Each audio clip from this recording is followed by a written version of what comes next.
Even though a person can wade through a ton of different training theories and recommendations, the fundamental principle of training is actually pretty simple.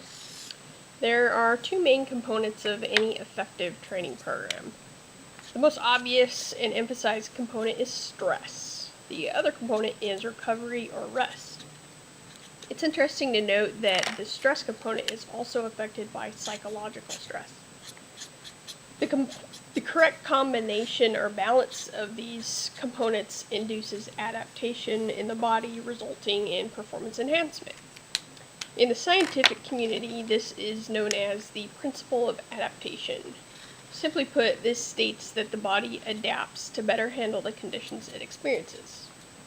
If muscles, tendons, and bones consistently meet resistance, they will grow stronger to better handle that resistance in the future. In order for the body to adapt, though, it has to be given time to recover from the load or stress. A graph of an athlete's performance over time shows the principle of adaptation really clearly. Before training, an athlete's at a base performance or homeostasis level. When stress is applied, i.e. the athlete works out, their body experiences fatigue. This fatigue is a multidimensional phenomenon caused by several factors, including reductions in neural activation of the muscles, mental fatigue due to increased brain serotonin levels. There's disruptions in muscle contractile processes, depletion of energy stores in muscles like muscle glycogen, ATP, phosphocreatine, lactic acid accumulation, and muscle damage. All of these factors contribute to a temporary decrease in performance level.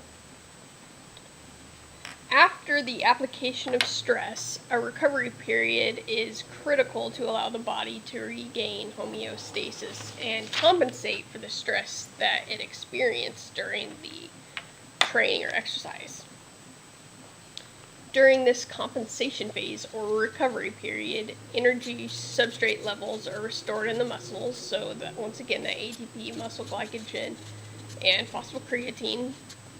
Maximum voluntary contraction is restored, oxygen consumption and resting energy expenditure is elevated, and a rate of protein synthesis is increased as the body heals and adapts. So given enough recovery time, or enough time in that phase, the body supercompensates or overcompensates for that applied stress, and it arrives at a higher performance level or physiological homeostasis than before the stress was applied. When this principle or the combination of stress and recovery is applied correctly over time, the result is a visible performance increase over time. So next time you're thinking about how or how much you should work out, remember that stress plus recovery equals adaptation. You have to have both stress and recovery. Stress alone does not equal adaptation. And most importantly, have fun, be safe, and love your body, because it's the only one you got.